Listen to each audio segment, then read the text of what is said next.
Good morning, awesome people of the internet, choppers. This is a very special morning edition of the Chop with Marvin Lee, and I'm grateful that you are coming along on the ride with me.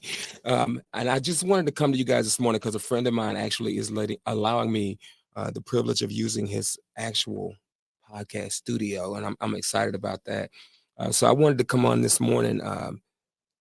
A, because I wanted to test it out, and B, because I wanted to continue talking to you guys about uh, a subject that is near and dear to my heart. That we started this last night. We were talking about, um, you know, giving grace to ourselves, right? Um, and in that, and giving grace to ourselves, what I want to talk about today is basically why do I give grace to myself? And something that I understand is if I'm not gracious with myself, if I don't practice the grace for myself, if I don't forgive myself for the mistakes that I've made, if I don't forgive myself for the lapses in judgment that I've had, if I don't forgive myself for the hurtful behavior that I've engaged in, I'm always going to position myself in a position of failure. Right? I'm never going to be able to reach the places or do the things that I want to do. Um, you know, we're inherently good people. When we come here, we're born. We're all good people, but for whatever reason, we allow other people to the opinions of other people. Rather, we allow the opinions of other people to make us feel as if we are less than. And in that process, if I'm not giving grace to myself, or if I'm not practicing that grace for myself, what I might end up doing, um, I'm going to believe the lies, right? I'm developing all of these limiting beliefs, and I'm listening to all this negative self talk in my head. And the next thing that I know, I've talked myself right out of the life that I know that I deserve to live, the life that I'm capable of living. Um, and I'm one of those people that I believe that we all have a purpose for being here on this earth. I believe that we're sent here not just to make uh you know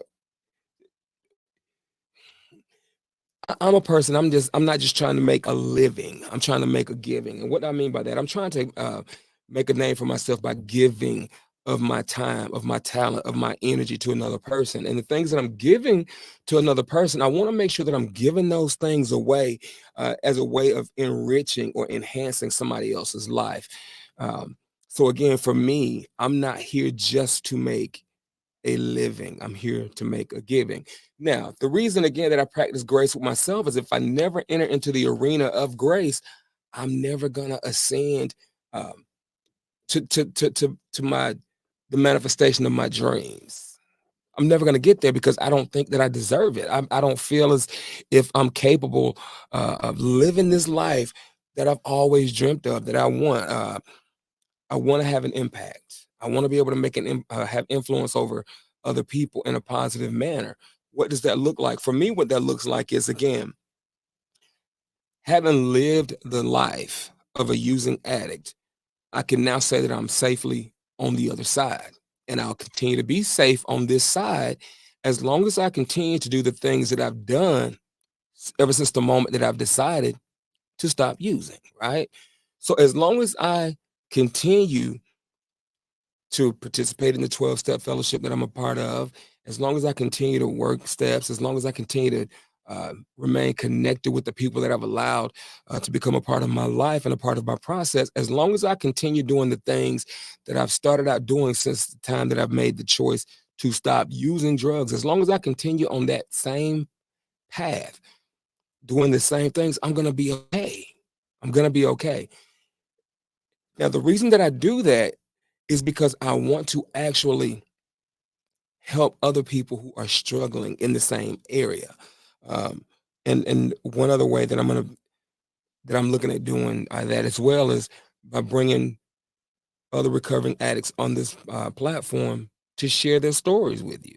That's something that I wrestled with at first. I didn't know if I wanted to follow suit like most other people or uh, try to be different or whatnot. But at the end of the day, there's enough room for everybody to eat. There's so many stories that need to be told, and of the stories that have been told, there are many more that need to be heard. So if I can just bring uh, anybody to share their strength, to share their experience with you in terms of this is how I made it over. This is what it was like. We are losing we're losing the battle.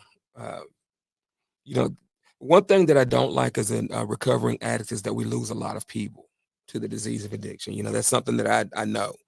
I don't like it. I've gotten close to people that are no longer here, and it hurts. You know, getting close to somebody and watching them have hope and the light comes on in their eyes, and you just know that they got it. And the next thing that you know, they've picked up one last time, they've overdosed and they've died. You know, because um, at the end of the day, the disease is going to do what it does. So for me, I give grace to myself and I get over myself quickly because it ain't all about me.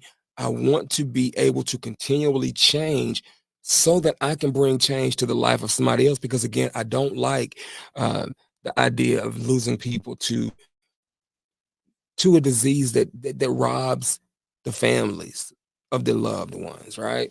Um, Something in my process, I touched on this in the last episode, when I was talking about, who is Marvin Lee. I have the grace to be um, an uncle, a brother, a friend, a cousin, confidant. Um, I'm so many different things, um, in name to people, but when it comes to my character, who am I? And those are the things that I get to work on, those intangible things. And because I apply grace, because I give grace to myself, because I'm willing to um, love me in spite of, because I'm willing to accept myself in spite of, because I'm willing to embrace myself in spite of the hurt that I've inflicted on other people, all the lapses in judgment that I've experienced, and all of the lapses of sanity that I participated in. I still see me. I still see that innocent kid that all he ever wanted to do was to grow up and help other people.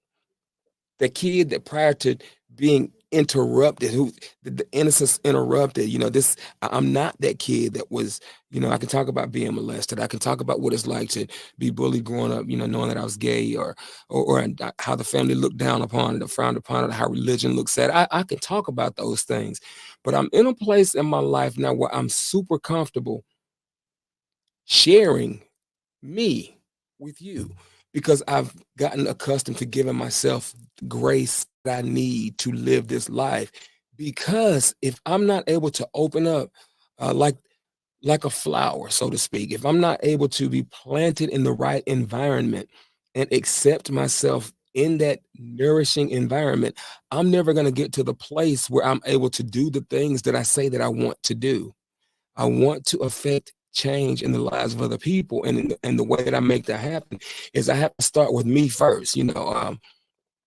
Change always starts with me. And I love how Michael Jackson, in the song, I'm starting with the man in the mirror. Because that's where it starts. I have to start with the man in the mirror. And a part of my process, I'm excited. Even sitting here today, I can't wait until the day that I have somebody sitting across from me that I'm actually interviewing, or I do a lot of remote podcasting. When I send you a link and you can participate live with me or whatnot. But I'm looking forward to the day that I have more and that you're not just talking to me. You can live chat on the side, just ask me a question, I'll answer it. Uh, Whatever the situation may be. But at the end of the day, I'm not just doing this. The idea for the podcast was birthed out of a desire to help other people. It wasn't because I just want to come on here and sit and talk by myself, but again, I may start small, but I won't stay small.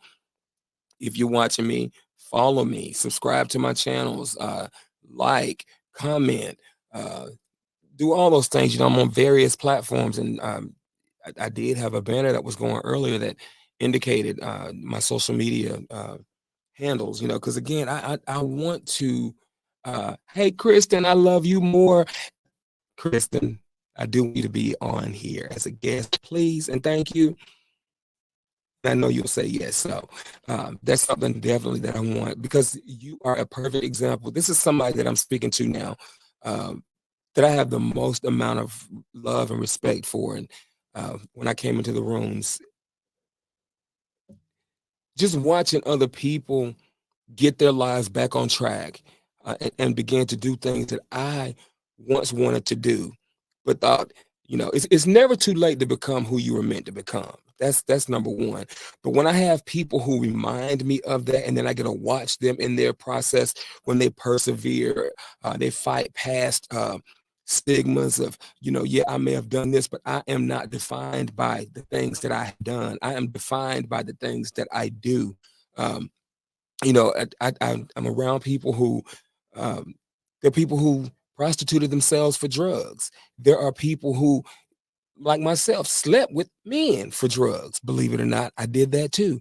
There are people who walked away from their kids, because the kids were not as important as the drugs were. There's so many different stories that you will hear. Um, but what I want you to pay attention to, not the fall off or not the falling away, but I want you to pay attention to the comeback, because we're in a place now where we have the ability that when we give grace to ourselves, we have the ability to come back. We can bounce back from anything.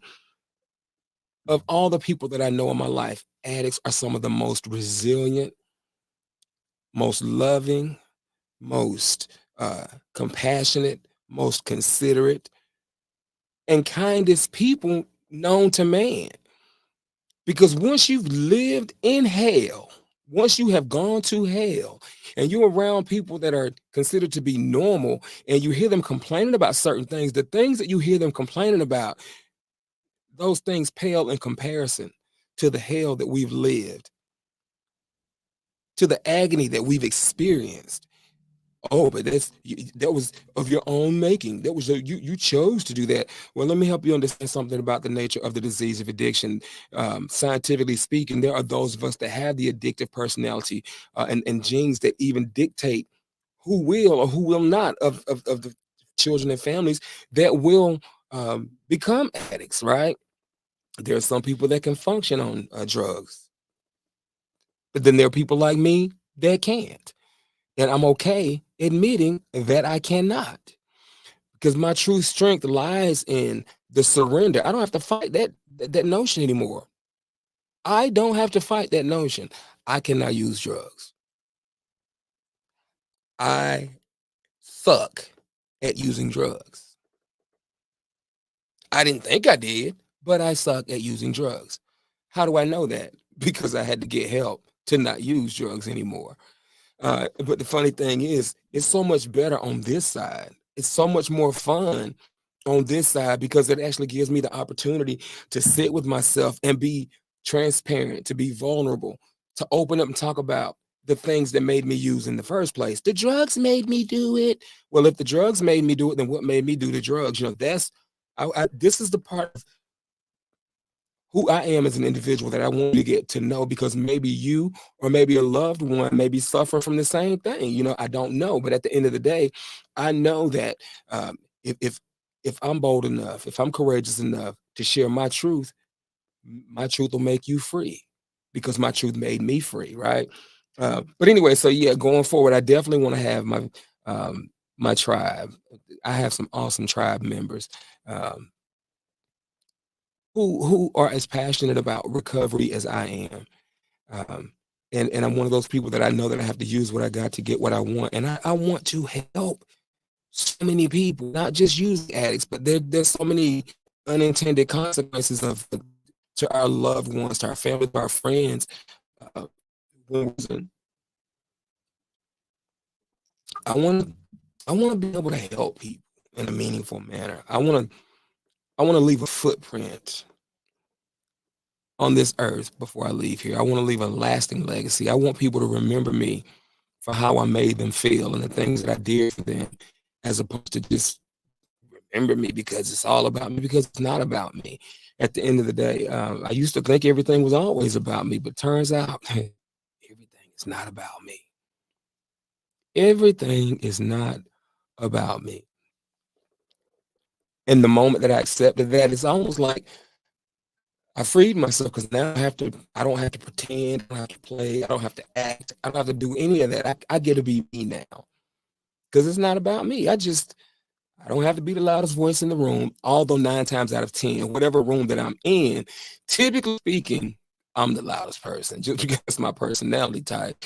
But I love being in the room with people that I get to acknowledge and let them know, I see you. I value you. I hear you. You matter. Even if for that brief moment in time, they don't matter to anybody else, I want you to know you matter to me. And maybe I have something, there's something of my supply that I can give to you that you'll take. Hey, Chris, hey, Jenny, that you'll take and that you'll imprint onto somebody else. And when I get to heaven one day, or when I make it to where my higher power is, maybe there'll be somebody that walks up to me that knew you, that knew somebody else, that I never crossed paths with. And they'll say to me, you know what? Because you saw something in this person right here. They came back and they did this for me. You don't know me.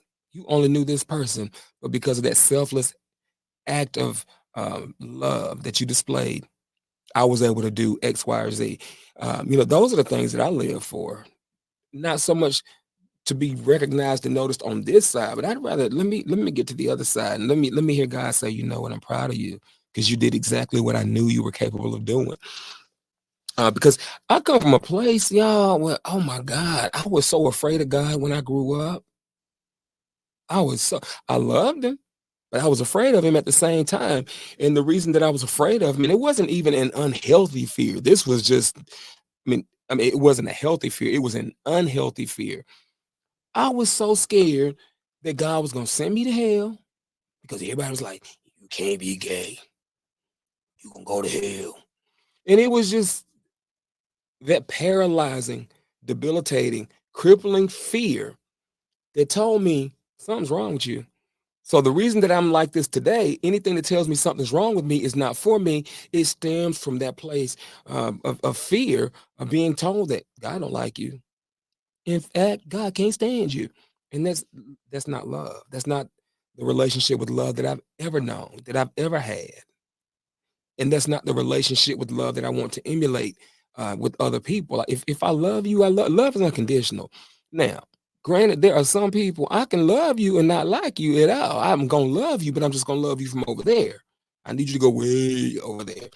But at the end of the day, I love people. I just love some of the personalities that come along with people. But for the most part, I've learned how to tolerate people because guess what? Everybody doesn't love me, and that's okay. What people think about me is not my business. What people think about me is not my business. What people think about you is not your business. What you think about yourself is your business. How you treat yourself, that's your business. The grace that you give to yourself, that's your business. Because that's where your true serenity is. How gracious can you be to yourself? How loving can you be towards yourself? How accepting can you be towards yourself? That's where your true grace lies, when you can stop the limiting beliefs by all the voices in your head, that negative self-talk, when you hear those negative words saying you're not this and you're not that, you can't do this and you can't do that, grace will speak up quickly and overpower those voices. Every negative voice, grace all of a sudden replaces it with positivity. But you have to make a deliberate and an intentional effort to speak the positive thing that grace gives you. Chris says, I remember you saying what people think of you is none of your business when you spoke to our group. I've carried that message on to countless people and it's helped me a lot. It helped me a lot because I'm not responsible for what you think of me. And something else I say too is you don't have to like me and I don't have to care. And I don't know why we are so, and I say that and I really mean that because I cared so much for so long about what people thought about me and how people felt about me. I have to ask myself, how do I feel about me? How do I think about me? And that's the basis for my living. That's the basis for everything that I am, for everything that I do. As long as I'm good with me, I don't care who's not good with me because I'm with me 24/7, 365. I am always with me. And I enjoy my company. I've learned, and this is going to sound strange to some people, I've learned to date myself because I'm in a relationship with myself. So I should be dating myself. That means I should get to know me. I should know what my favorite color is. I never have to get mad at myself because I never forget important dates and anniversaries. I never get mad at myself for saying, hey, I go to the movies. Let's go see it. I don't have to argue about what I'm going to watch. I don't have to argue about what time I get there because when I get there, I'm going to be there. I don't have to worry about what restaurant to go eat at. I just go. You can eat by yourself. Yes, I love my company. If you do not enjoy your own company, how do you expect anybody else to enjoy your company? So yes, I give myself grace to love myself. That has allowed me the opportunity, the privilege to do exactly what I just said. As silly as that may sound, yes, I date myself, and you should do the same. I'll go to the beach by myself, and I don't like to go to the beach when everybody else is there. And not because I'm insecure, inferior, or anything else. I like going to the beach at night when it's quiet. I like being there, hearing the waves. I like to just be in complete solitude. I like to talk to God and hear him talk back to me. I like counting the stars in the sky. I like doing things that I never would have thought that I would do. But I've become a person that I never knew that I was capable of becoming because I started to date myself and I got to know who I am and what makes me happy and what makes me sad and what irritates me and what agitates me and if I'm anxious, why am I anxious? The more I spend, the more time I spend with myself, the more in love I become, the more I fall in love with myself over and over again. And really, at the end of the day, it's that little kid in me that always needed nurture, needed support, needed structure, discipline, love, whatever. I acknowledged that inner child, and I promised him that I'd never let anybody hurt him ever again, ever again. So I just envisioned myself hugging that little kid, going to get ice cream. I'll go to sporting events by myself. I just do things by myself. Now there are times when I do want to be around people, but there are other times I would rather be around me. I've learned how to choose me. And if there's anything that I can impart to you is I want you to learn how to choose you. There's so many people that are in abusive relationships because they continue to choose the other person. And that's not a way to live. Gamble on you. Gamble on yourself. Bet on yourself. I promise you, you'll start to see what other people see if you just bet on yourself. It's not that hard. Everybody starts at start. Time takes time, but it can be done. It's not hard. Something that I want to do. I Reiki meditation. I love it. The more I do it, the better I get at it, and I need to commit to it more.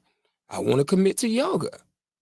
I've done it before, but I come from a culture that, oh, that's of the devil. You can't do that, or you shouldn't do that.